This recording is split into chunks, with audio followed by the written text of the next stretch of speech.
effectivement, pour qu'on soit à l'église face aux hommes de Dieu, aux femmes de Dieu, et qu'on ait une solution, il faut d'abord que celui qui gère la structure spirituelle soit lui-même déjà délivré, soit lui-même équilibré. Et pour même jeûner, j'ai même mis là, si vous le voulez, mais vous jeûnez pour faire quoi? Il y en a qui sont contents de faire des jeûnes, de 10, de dizaines de jours de jeûne. Est-ce que c'est Dieu ou la nature ou ton ancêtre qui te demande des choses? En réalité, tout part, quel que soit, je relève le secret aujourd'hui, c'est par rapport à un type d'émotion. Quel que soit le pacte, c'est en vue de dégager l'émotion.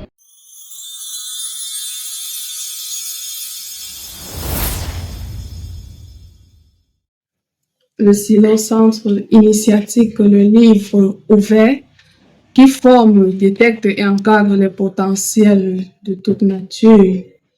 Nous sommes aujourd'hui une fois de plus avec le père fondateur et guide spirituel du Silo, l'apôtre Jean d'Or. Et nous avons pour thématique la dépression. Ce fléau qui mène le monde, ce fléau qui dérange jeunes et même adultes et qui pousse beaucoup à prendre des décisions inopinées pour leur vie. Bonsoir, Père. Bonsoir et bonsoir à tout le monde. Qu'est-ce que la dépression et comment la définir? Quelles sont ses principales causes? Je dirais en termes simples, il est vrai qu'en psychiatrie, il y a d'autres façons de définir la dépression. La dépression, c'est juste une déconnexion. C'est-à-dire qu'à un moment donné, quelqu'un est coupé des réalités. Bon, il est vrai qu'il y a d'autres termes par rapport à ça, en disant que c'est celui qui est déconnecté, il ne se retrouve plus. Il va vraiment être rangé, mais sans qu'il ne peut plus être rangé. Il fait ce qu'il ne veut pas du tout faire. Et parfois, plus le niveau est élevé, plus la personne a des gestes irréfléchis, des gestes non contrôlés, ainsi de suite. Donc, ça relève beaucoup plus de la psychiatrie. Là, on s'est rendu compte que, par moment, il y en a qui prennent des traitements spécifiques, des traitements psychiatriques, mais à certains moments, on se rend compte que plus on prend certains produits contre la dépression, plus on s'enfonce davantage, on se fatigue, on se déprime, il y a d'autres conséquences. Donc, disons que la définition relève beaucoup plus de la psychiatrie, mais je dis en termes simples que la dépression, c'est déconnecter, mais pour faire l'inverse de ce qu'on devrait faire. Et quelles peuvent être les principales causes? Bon, pour les causes, il y en a plusieurs. Il y en a qui travaillent énormément sans se reposer. Il y en a surtout qui travaillent en touchant mille et une choses à la fois. Il y en a qui sont dans la hantise, sous la hantise, et on peut d'échouer. Par exemple, un étudiant qui est en train d'étudier, à un moment donné, il doit savoir qu'il doit ménager son temps de repos, et ainsi de suite, mais par hantise par rapport au fait de vouloir à tout prix réussir, on étudie, on ne se repose plus, et plus un cerveau est utilisé en permanence, et à un moment donné, il y a déconnexion par rapport aux réalités.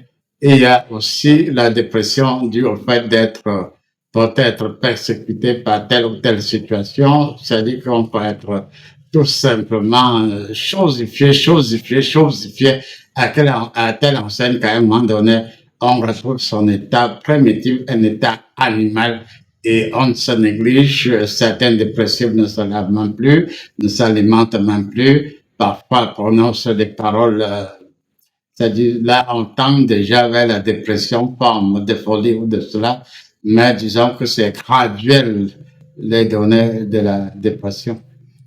Oui, merci, apôtre. Et quel est l'impact de la dépression sur l'esprit, l'âme et le corps? Oui, disons qu'effectivement, la dépression joue sur le corps physique, sur le corps mental, et sur tous les corps. Et ça commence même parfois d'abord par le corps physique. Physique, pourquoi? Parce que le cerveau a sa capacité d'assimilation. À un certain moment donné, puisqu'on a fait des expériences, et on s'est rendu compte que si on prive le sommeil à un chat pendant une semaine, le chat va crever. Il en est de même de l'homme, c'est-à-dire qu'il y a des choses que le cerveau supporte et des niveaux que le cerveau ne supporte plus. Donc, par conséquent, à force de se donner à ceci, on ne saura pas prendre. C'est pour ça que pour certains dépressifs, quand c'est encore à ses débuts, c'est le rapport, c'est le fait de s'abstenir de téléphone, de communiquer, on est vraiment un peu retiré, puis on est isolé pour pouvoir un peu gérer la situation. Ben, ça touche le corps physique, ça touche le corps mental, puisqu'on veut apprendre, on a toujours l'envie d'apprendre, d'apprendre, d'accumuler. Et le dépressif, malheureusement, plus il apprend, plus il oublie. Plus il apprend, plus il oublie. À un moment donné, il est donc déconnecté totalement. Il perd les pédales, ça touche donc l'âme, puisque l'âme veut l'homme reposer, lucide et tout ça. La lucidité n'a plus sa réalité, n'est plus dans sa réalité. Et que ce soit l'âme, que ce soit l'esprit, par exemple, le dépressif, peut se mettre à faire des choses contraires à sa nature ordinaire. Donc, ça touche tous les différents corps. Le taux de suicide dans le monde augmente de plus en plus. Et le taux de jeunes qui prennent des stupéfiants juste pour pouvoir se sentir ou alors fuir leur réalité augmente aussi de plus en plus. Comment gérer la dépression? Oui, effectivement, il peut y avoir des cas où l'enfant est là tranquille, il va normalement à l'école, mais à un moment donné, cet enfant qui paraît sérieux à l'école, en famille et un peu partout, va être récupéré par un groupe d'enfants qui sont déjà habitués aux stupéfiants. Leur organisme s'est un peu accommodé et puis le nouveau qui vient juste d'entrer dans la scène, peut-être il va montrer qu'il est aussi un gaillard, un homme, et puis il n'est pas femme, et puis il se met à prendre peut-être la dose largement au-dessus de ses possibilités, et à partir de là, plus il en prend, plus il sera dépressif. Ça peut être par rapport au stupéfiant, ça peut être par rapport au simple fait de l'alcool, ça peut être par rapport au fait de se donner des plaisirs, des nuits de plaisir, des nuits de plaisir. Il y en a qui sont dans les boîtes de nuit 24 heures, presque tous les jours, sans presque repos, parce qu'on sait très bien qu'habituellement au départ, les boîtes de nuit, c'était surtout pour le week-end, mais de nos jours, il y a des boîtes qui, en tout cas tous les jours, si quelqu'un va être retrouvé en boîte de nuit, il le saura, il y a même des snackbars, parfois remplacent les boîtes de nuit, et dans que ce soit dans certains snackbars, où il n'y a pas d'insonorisation, ou certaines boîtes de nuit, où il n'y a même plus, il y a de moins en moins de sonorisation. C'est-à-dire que même quand vous êtes dedans, vraiment, le son perturbe suffisamment le cerveau, et à un moment donné, même pour causer à quelqu'un qui a un mètre de toi, tu es obligé de crier. Et bon, les habitués s'en sortent un peu bien. Donc, il y a plus d'une situation qui crée des situations qui poussent à des situations susceptibles de générer la dépression. Par exemple, un commerçant, il est tranquille dans son commerce. Au départ, apparemment, on le voit soucieux parce qu'il sait que c'est le week-end approche. Il doit cotiser ou il doit rembourser. Il se rend compte qu'à un moment donné, il peut jongler, c'est-à-dire prendre dans la tontine A pour régler le problème de la tontine B, ainsi de suite. Bon, à un moment donné, il se rend compte qu'il est bloqué, soit dans la tontine A, dans la tontine B. Il est vraiment dans la, comment dirais-je, hyper, comment dire. Donc, il y a tous ces remue-ménages de nos jours. Bon, vous pouvez être, selon la conjoncture, être incapable de rationner dans votre maison, et on peut dire dans nos villages, non, quelqu'un à un moment donné, il y a certains signes, la personne parle seule.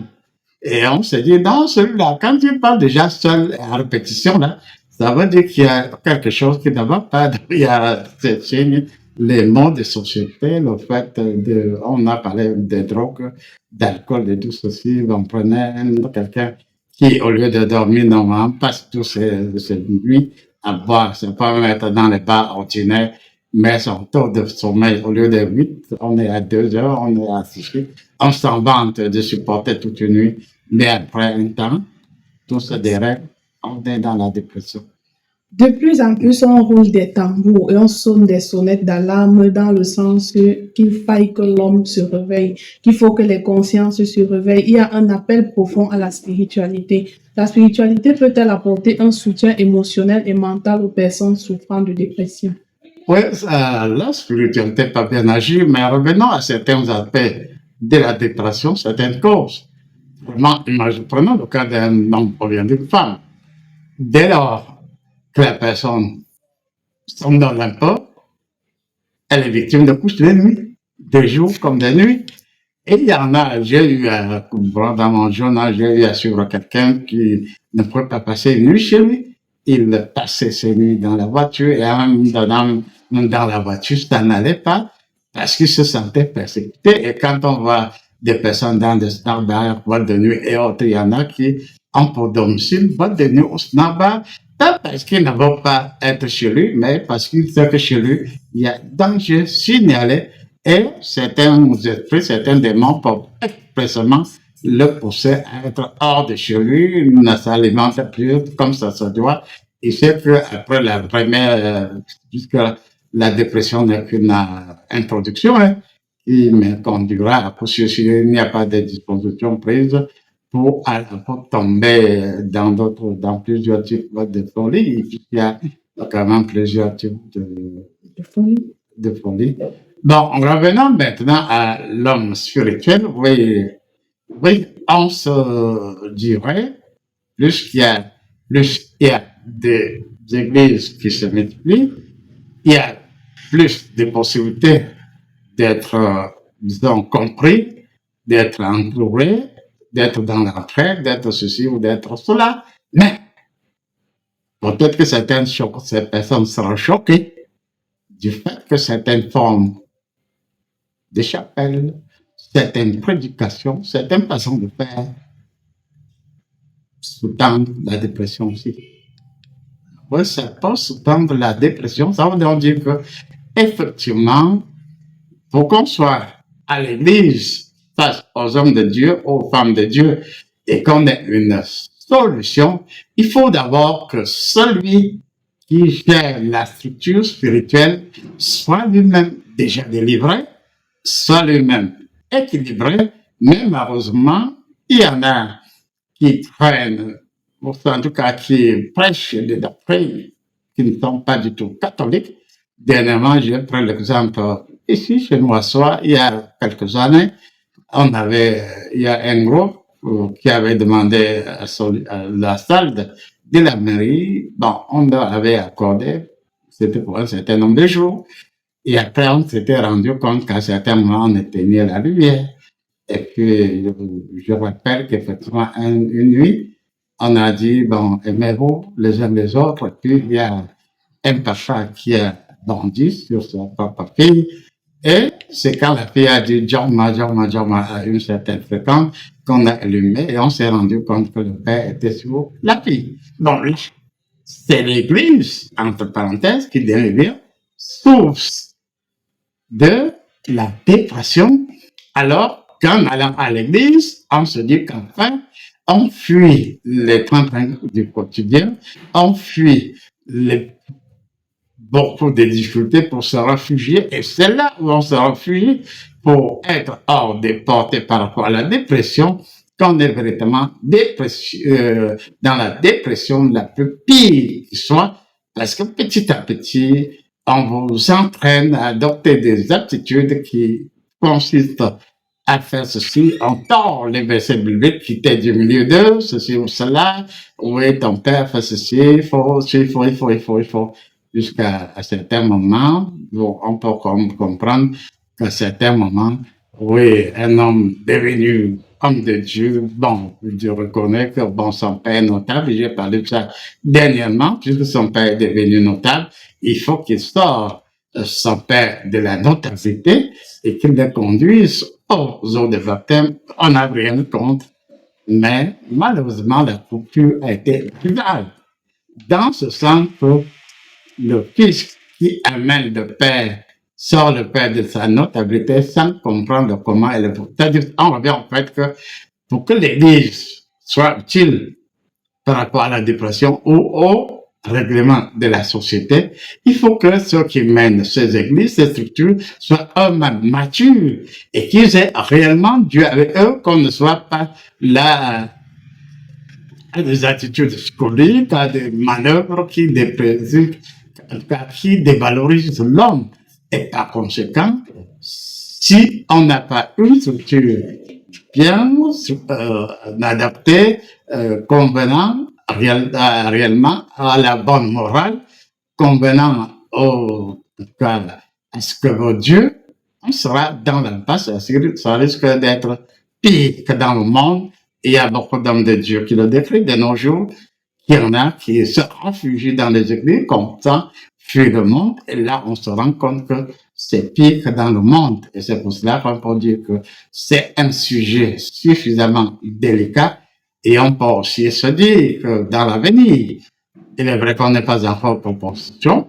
Dans l'avenir, ne faudrait-il pas qu'il y ait des psychologues par rapport à certaines églises, même si on prend les hommes dans une église donnée, on les forme à la psychologie pour que ces personnes observent et évitent, on n'est pas encore à vos conclusions, comme je dis, mais on peut quand même penser avant que le temps, qu'il ne soit tard, pour penser, hein, observer les sociétés, même si les églises nous aident, je l'ai dit et je le reconnais, c'est une trivialité, l'église nous aide beaucoup parce que les gens y vont en masse et puis, relativement, ils sont coupés de la misère, mais ces misères sont bien maturées et puis se retournent contre ces mêmes personnes et puis on entre dans la dépression qui n'est plus simple dépression, qui devient plutôt autre chose, folie, tout ce que vous voulez.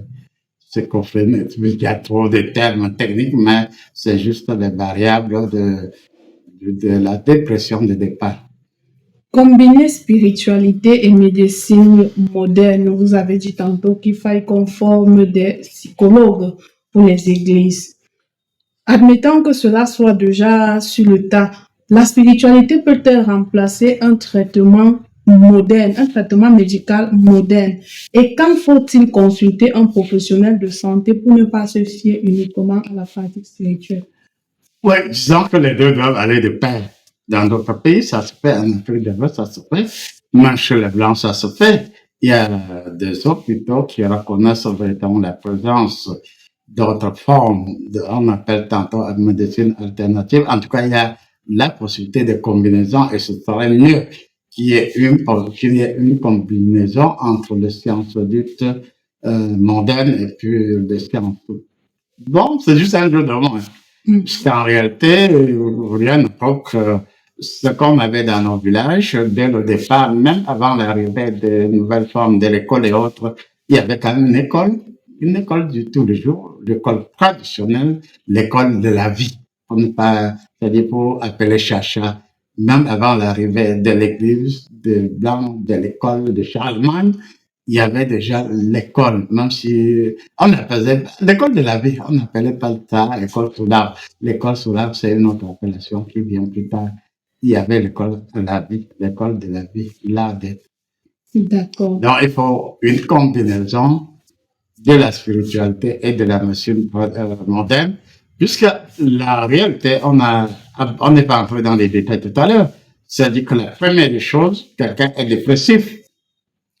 La première des choses, c'est d'avoir la capacité de lire dans son âme, dans son esprit ou dans son corps, qu'est-ce qui se pose véritablement comme problème.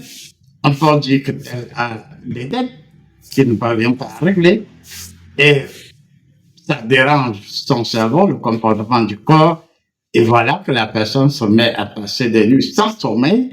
Et plus la personne passe des nuits sans sommeil, plus son cerveau est déréglé. Donc, il faut que ce soit au niveau de l'église, au niveau de l'hôpital, qu'il y ait des gens qui aient la capacité d'écoute. Même si cette capacité d'écoute est de plus en plus rare, même au niveau des églises et de nos structures sanitaires. D'abord, il y a beaucoup de gens est-ce qu'on aura le temps d'écoute? Or, c'est pas le temps d'écoute ayant un don qu'on peut donc appréhender la situation et savoir qu'ici, c'est un problème de possession. On peut passer, c'est pour ça qu'il y en a qui disent, nous avons fait le tour des églises, nous avons fait le tour des hôpitaux, nous sommes toujours là. Pourquoi? Parce que dès le départ, le diagnostic n'a pas été bien posé, le diagnostic peut être bien posé, mais est-ce qu'on a des outils, des armes nécessaires pour affronter le problème tel qu'il se présente? Puisqu'il ne suffit pas seulement de dire au nom de Jésus-Christ, mais quand même Jésus-Christ diagnostiqué avant d'agir. Si on les relit correctement, la Bible, Jésus-Christ savait que tel, oui, il a porté une légion, c'est-à-dire une multitude de démons, et Jésus-Christ savait qu'il péchait, qu'il agissait sur le démon. Telle autre situation, les gens ont plutôt faim, ils multiplient le faim et le poisson, donc il agissait en ayant étudié le problème posé et n'agissait que par rapport aux réponses les plus appropriées par rapport à une situation. Et on trouve ça de nos jours comme si Jésus-Christ ne voyait pas, comme s'il n'a pas multiplié le pain, comme s'il n'a pas délivré, comme s'il n'a pas. Il y en a qui jurent de ne jamais s'attaquer ni au problème de dépression, ni au problème de malédiction, ni au problème de...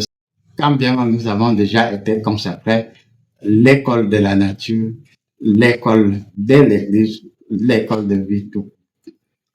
L'école de la vie est l'art d'être.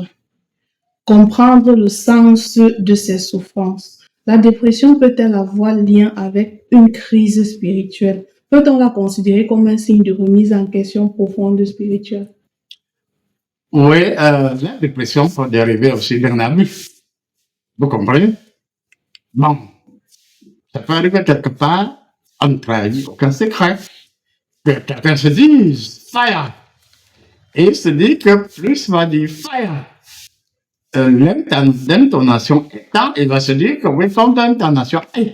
Comme j'ai suivi l'apôtre Jean d'Or tel jour, il parlait avec autorité, l'intonation devenait bon, soit du Saint-Esprit, soit de Jésus-Christ, soit de Dieu. Là, c'est vrai. Mais si tu te mets à limiter, à dire au démon dégage, puis, même dans la Bible, il est rappelé que certains démons ont posé des questions. Je connais toi là, qui m'a dit frère, qui es-tu? Et le fait que même de nos jours, les démons réduisent beaucoup d'hommes si les 9 dons du Saint-Esprit n'ont pas de valeur, tout comme les 9 vertus de l'évo n'ont pas de valeur. Si on a dès la nuit de temps du verbe originel, donc ça veut dire qu'à un moment donné, pour revenir, pour te répondre de façon crue, il y en a maintenant qui s'entraînent du point de vue psychologique, qui regardent le miroir, qui s'entraînent à avoir un regard grave, comme s'ils avaient du sang à l'œil, et ils se préparent. Ils peuvent même jeûner même 1000 ans, si vous le voulez, mais vous jeûnez pour faire appel à quoi? Il y en a qui sont contents de faire des jeûnes, des dizaines de jours de jeûne. Mais est-ce que c'est Dieu ou la nature ou ton ancêtre qui te demande de jeûner?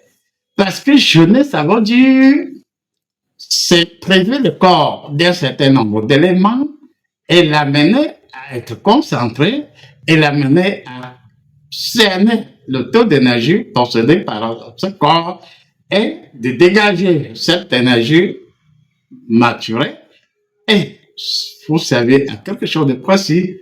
Donc, ça veut dire que concrètement, il faut bien s'étudier, il faut qu'on revienne à la connaissance de l'homme et qu'on aille beaucoup plus en profondeur, puisque si c'est une reine de côte qui a possédé quelqu'un, on ne peut pas toucher cette personne comme s'il s'agissait d'une possession ordinaire. Et ça veut donc dire que au-delà de le terme dépression, déconnecté, oui, il y a des connexions qui déconnectent en vue de quoi? Oui, apôtre, permettez-moi d'être un peu curieuse. Vous avez parlé tout à l'heure là, Si c'est une reine de coupe qui possède quelqu'un, on ne peut pas la toucher comme si il s'agissait d'une possession ordinaire. Les reines de coupe ont quoi de particulier dans l'affaire de possession? Oui, je reprends aujourd'hui le fait que, oui, c'est absolument vrai. Ceux de Satan nous donnent le pion.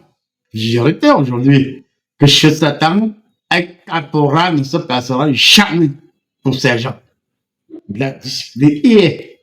Mais, dans le monde ordinaire, quelqu'un va se frapper la poitrine ou le ventre, se vanter du contenu de son ventre. Quel contenu, ton ventre contient quoi? En réalité, c'est juste une petite gymnastique qui ne renvoie à rien du tout. Donc, ça veut dire que concrètement, l'homme doit retrouver sa valeur, l'homme doit retrouver sa dynamique et savoir avec précision que j'ai un. Imiter Jésus-Christ, c'est qu'on est homme de Dieu. Ouais. Si on est homme de Dieu, cela dit, il faut limiter. Et limiter veut dire que quand on est face à une situation, même à l'hôpital, que ce soit à l'hôpital, que ce soit à la tradition, on fait d'abord le diagnostic avant l'action. Ceux qui s'apprêtent à l'action sans diagnostic, donc ça peut réussir. Bon, il y a quelques rares professionnels qui ajustent en diagnostiquant, mais là, c'est quand même rare. La recherche de la solitude pour la méditation et la prière peut-elle aider à guérir ou peut plutôt aggraver la situation d'un dépressif? Oui, ça peut très bien aider, mais, il y a un mais. Pour faire toutes choses, il faut le dosage. L'enfant doit apprendre pour réussir à l'école, non? Mais l'enfant qui ne dort presque pas, parce qu'il étudie, s'il ne fait pas attention, si ce n'est pas proportionnel à l'action menée, et si l'enfant, l'étudiant ou l'élève ne sait pas que, oui, je suis en phase, je suis sur le point de composer, mais l'enfant doit se contrôler, l'enfant doit méditer ou tout ce que vous voulez, mais il faut que, dès lors qu'on exagère, en tout cas, prenons un cas, les biblistes, c'est leur affaire. La réalité rappelle que pour ceux qui sont encore hier dans la Bible, il y en a qui lisent, je dis fire, et ils sont dans le fire pour l'emporter. S'ils ne savent pas dans quelle situation on peut parler de fire. Quand tu dis fire, feu, le démon dégage sa part de feu. Donc, si tu dégages ta part, il dégage sa part de feu. Alors, Satan, ou un démon supérieur. Et toi, tu dis fire, parce que tu as lu fire, parce que tu sens que tu peux dire fire, parce que tu as appris que tel fait fire. Et le démon fuit. Mais le démon va observer derrière toi et va dire, je connais tel. Toi, c'est qui? Toi, c'est qui? Il peut même te le dire dans ta propre langue. Toi-même, c'est toi-même qui gueule. C'est même qui. Donc, ça veut dire qu'en réalité, oui, il faut beaucoup de repos à quelqu'un de dépressif. Dans la médecine moderne, la première des choses, c'est de chercher à savoir quel genre de vie mène la personne qui a subi la dépression. En quelle période est-ce que le dépressif se trouve? Et il y en a qui sont devenus dépressifs à force de vouloir lire la Bible, puisque dans cette chapelle, on recommande la lecture au moins une fois par an. On dit entièrement la Bible. C'est-à-dire, tu dois lire la Bible des Genèse à Apocalypse. Et tu te vantes de lire. Il y en a même qui imitent un peu les musulmans qui peuvent réciter la Bible. Si tu récites, ça change quoi? Donc, à toute chose, il faut le dosage. C'est pas parce que tu as lu et retenu toute la Bible, ou bien tu imites les musulmans, ils ont une façon de s'entraîner pour la lecture du Coran. Et quand on les observe, ils ne lisent pas n'importe comment. Alors que certaines personnes qui lisent la Bible de Genèse à Apocalypse, bon, ils s'en vantent, mais quelle énergie te guide pendant que tu lis la Bible de bout en bout. Et c'est pour cela, donc maintenant, que si tu es véritablement avec Jésus-Christ, quand tu lis la Bible, c'est Jésus qui t'accompagne il te conduit vers le passage qu'il te faut. Donc, il faut du discernement, il faut la connaissance, il y a des dons essentiels dans la Bible, il faut aussi beaucoup de foi. Et quand tu as vraiment la foi, une foi en éveil, la foi même t'oriente ou te réoriente. Parmi ces dépressifs apôtres, il y a ceux-là qui ont signé des pactes avec le mal et n'arrivent plus à remplir les conditions. C'est ça qui les plonge malheureusement dans la dépression. Comment faire pour ramener cela et les sortir de là? Oui, effectivement, si c'est possible que le dépressif puisse nous dire en quoi a consisté son pacte. Et on sait qu'en réalité, tout pacte, quel qu'il soit, je relève le secret aujourd'hui, c'est par rapport à un type d'émotion. Quel que soit le pacte, c'est en vue de dégager l'émotion. Quand le sorcier met le maître de la sorcellerie, invite son sujet ou sa victime à aller baiser copieusement avec sa maman ou son enfant ou je ne sais qui de sa famille. Il sait que dans ta culture, quelle que soit ta culture, tu ne dois pas être en train de dire que tu baises avec ta maman. Donc, tu enfreins les lois. Et c'est le fort de Satan. C'est-à-dire enfreindre les lois parce que celui qui a déjà eu à baiser avec sa maman change d'émotion, change de type d'émotion. Et celui qui a eu à livrer la personne qu'il aimait le plus, à un moment donné, se trouve dans l'impasse. Parce que quand tu es face à une difficulté, tu vas te rappeler que quand tu es tel poste, tu as eu à faire telle ou telle chose. Bon, tout le monde le sait. On en parle abondamment au Cameroun et ailleurs. Et on dit que les pauvres qui s'impliquent dans divers types de pactes ignorent que ce qui est visé, je le dis à haute voix, que c'est juste un problème d'émotion. Parce que en toi, il y a peut-être des millions, peut-être des milliards. Si on te met dans le conditionnement spécifique par rapport à la réalité de ton âme, quel que soit ce que tu fais, même si tu es cultivateur, dans la Bible, il y avait des gens qui n'étaient que cultivateurs, mais qui étaient hyper riches. Les Salomon et bien d'autres étaient superbement riches. Mais pourquoi? Parce qu'à un moment donné, Dieu, ce qu'on appelle aujourd'hui localisé, Dieu localise Salomon, Abraham ou toute autre personne et il met à ta disposition des moyens de réussite. Si tu as un hectare, BA a aussi un hectare, la production de ton hectare sera au moins 10 fois supérieure à la production de l'autre personne parce que tu as reçu spécifiquement l'onction pour faire ça. Et c'est quoi? C'est juste un type d'émotion que Dieu met en toi parce que pour te conditionner et pour te donner une certaine type, forme d'énergie, te conditionne d'abord. Et Satan fait exactement la même chose, mais le contraire, à savoir qu'il te fait tuer la personne que tu aimes le plus et il se base sur cette émotion particulière, il tire de toi-même la somme d'argent, je vais le réexpliquer rapidement. Si tu demandes à Satan 1 million, il va te demander le sacrifice et quand tu auras offert le sacrifice, lui prend de toi quelque chose qui multiplie et ça donne 10 millions. Et pour les 1 million qu'il te donne, si le sorcier le savait, il peut vraiment, ce que ça les choque pas, mais c'est la réalité. Je dis, c'est la réalité. Satan prend de toi, ou bien de ton fils, en tout cas, il prend les milliards potentiels de ton fils, qu'il amplifie, et il prélève de ces milliards issus de ton fils, 1 million, ou un peu.